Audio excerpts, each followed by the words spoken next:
Hello dear student, कैसे हैं आप सब। आशा करता हूं कि आप सब ठीक होंगे। Welcome to S Kumar coaching centre. Delhi government की तरफ से कक्षा 7वीं के लिए मिड टर्म एग्ज़ाम की प्रैक्टिस पेपर दिया गया है। आइए इसे हम सॉल्व करते हैं। आपका क्वेश्चन पेपर 5 भागों में विभाजित होकर आएगा। Section A, B, C, D, E और टोटल 12 क्वेश्चन रहेंगे। वायुमंडल में सर्वाधिक मात्रा में पाई जाने वाली गैस कौन सी है? Oxygen, nitrogen, argon, carbon dioxide. Nitrogen, जो वायुमंडल में 78% पाई जाती है। हवाई जहाज उड़ाने के लिए सर्वश्रेष्ठ परिस्थितियाँ आपको किस मंडल से प्राप्त होंगी? मध्यमंडल, बाहरी मंडल, समताप मंडल या क्षोभ मंडल? समताप मंडल।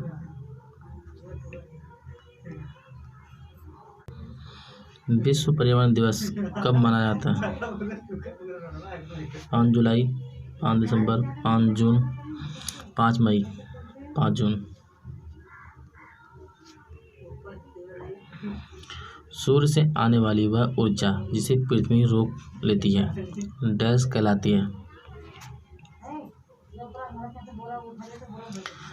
अतपन, ज्वार भाटा, भूस्खलन या पवन? आतपन। निम्नलिखित में से कौन तुगलक वंश का शासक नहीं था?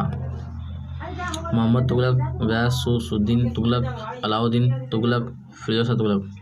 अलाउद्दीन तुगलक। सल्तनत काल में किसान के उपज का कितना प्रतिशत खराज कर के रूप में लिया जाता था?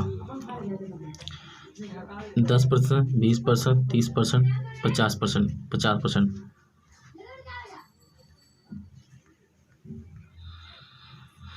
जलमंडल से आप क्या समझते हैं?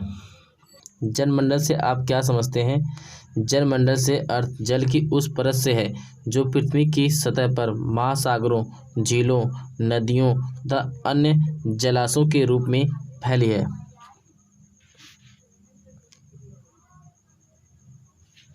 जैवमंडल से आप क्या समझते हैं? पृथ्वी का वह समस्त भाग जहाँ जीवन विद्यमान है उसे जैवमंडल कहते हैं। आईने अकबरी के रचयिता का नाम लिखिए। अबुल फजल। मुगलों की सेवा में आने वाले नौकरशाह को क्या कहा जाता था? मनसबदार। नागरिक अधिकार आंदोलन किस देश में चलाया गया? नागरिक अधिकार आंदोलन संयुक्त राज्य अमेरिका में 1950 के दशक में प्रारंभ हुआ था।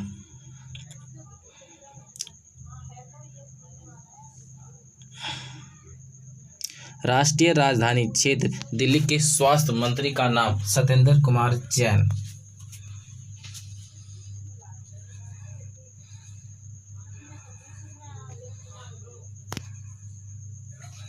मध्य भोजन की व्यवस्था किस वर्ष संपूर्ण भारत में लागू की गई? 15 अगस्त 1995 में। निर्वाचन क्षेत्र से आप क्या समझते हैं? चुनाव क्षेत्र या निर्वाचन क्षेत्र, जिसे आम भाषा में अंग्रेजी के कंस्टिट्यूएंसी शब्द से बुलाया जाता है। किसी क्षेत्र की विधान पालिका चुनाव में एक सीट निर्वाचित करने वाली क्षेत्र इकाई होती है। Section B, question number 2। Green house gas से आप क्या समझते हैं? ग्रीन हाउस गैस ग्रह के वातावरण या जलवायु में परिवर्तन और अत्यंत भूमंडलीय ऊष्मीकरण के लिए उत्तरदायी होती है। इनमें सबसे ज़्यादा उत्सर्जन carbon dioxide, nitrous oxide, methane, chlorofluorocarbon वाष्प, ओजोन आदि करती हैं। कार्बन डाइऑक्साइड का उत्सर्जन पिछले 10 से 15 सालों में 40 गुना बढ़ गया है।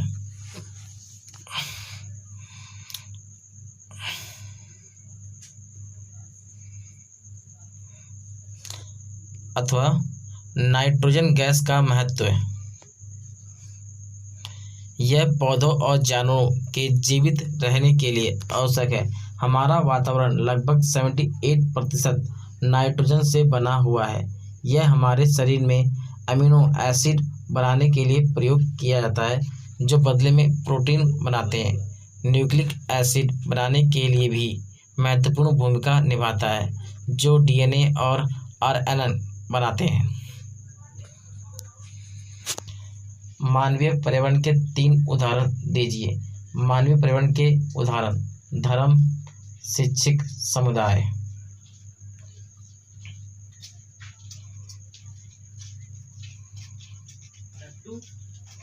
अथवा मानव निर्मित पर्यावरण के 3 उदाहरण। मानव निर्मित पर्यावरण उदाहरण: यातायात के साधन, संचार के साधन, उद्योग और पार्क। अलाउद्दीन खिलजी के समय भू राजस्व प्रणाली का वर्णन कीजिए।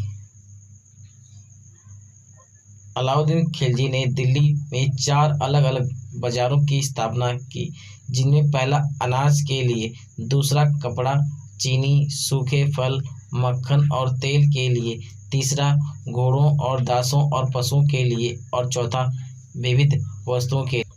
अलाउद्दीन खिलजी दिल्ली का पहला सुल्तान था जिसने भूमि की माप के आदेश दिए थे। क्वेश्चन 5, परितंत्र से आप क्या समझते हैं?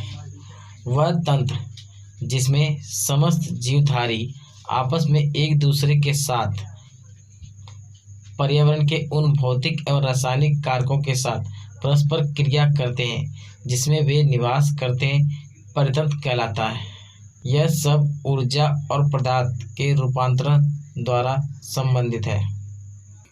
वीडियो अच्छी लगी हो तो लाइक करें और चैनल पर नए हो तो चैनल को सब्सक्राइब करें और बेल आइकन को दबाना ना भूलें। जल्द ही इस वीडियो का सेकंड पार्ट इस चैनल पर अपलोड कर दिया जाएगा। Thanks for watching.